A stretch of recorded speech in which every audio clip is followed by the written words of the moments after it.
கர்நாடக மாநிலம் KRS அணையிலிருந்து வினாடிக்கு 50,000 கன அடி தண்ணீர் வெளியேற்றப்பட்டு வருகிறது.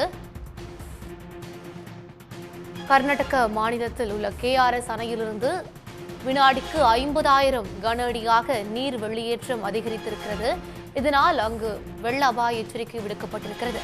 கபினி அணையிலிருந்து தொடர்ந்து வினாடிக்கு 35,000 கன அடி தண்ணீர் வெளியேற்றப்பட்டு வருகிறது. KRS அணை, கபினி அணைகளிலிருந்து காவிரியில் வினாடிக்கு 85,000 கன அடி நீர் வெளியேற்றப்பட்டு வருகிறது. இது பற்றிய தகவல்களை வழங்குவதற்காக செய்தியாளர் செந்தில்நாதன் இணைகிறார். செந்தில், விவரங்கள். கர்நாடக மாநிலத்தில் குறிப்பாக காவிரி நீர்பிடிப்பு பகுதியில் உள்ள முக்கிய அணையான KRS அணையிலிருந்து தற்பொழுது நீர் வெளியேற்றத்தின் அளவு 50,000 கன அடியாக அதிகரித்துள்ளது. இன்று காலை KRS அணைக்கு நீர் வரத்து 69,000 கன அடியாக இருந்த நிலையில் நீர் வெளியேற்றத்தின் அளவு 25,000 கன அடியாக மட்டுமே இருந்தது. தற்பொழுது அணை முழு கொள்ளளவை எட்டி வரும் நிலையில் பாதுகாப்பு காரணங்கள் கருதி அணையிலிருந்து அதிகப்படியான நீர் வெளியேற்றப்பட்டு வருகிறது.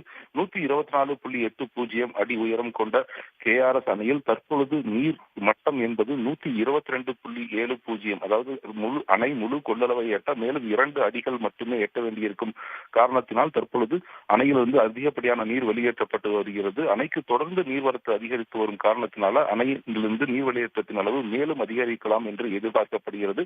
மறுபுறம் கபினி அணையிலிருந்து தொடர்ந்து 35,000 கன அடி நீர் வெளியேற்றப்பட்டு வருகிறது. இரு அணைகளிலிருந்து ஒட்டுமொத்தமாக வெளியேற்றப்படும் நீரின் அளவு 85,000 கன அடியாக இருக்கிறது. செந்தில், விவரங்களுக்கு நன்றி. உடனுக்குடன் செய்திகளை தெரிந்து கொள்ள சன் நியூஸ் பெல் ஐகானை கிளிக் பண்ணுங்க.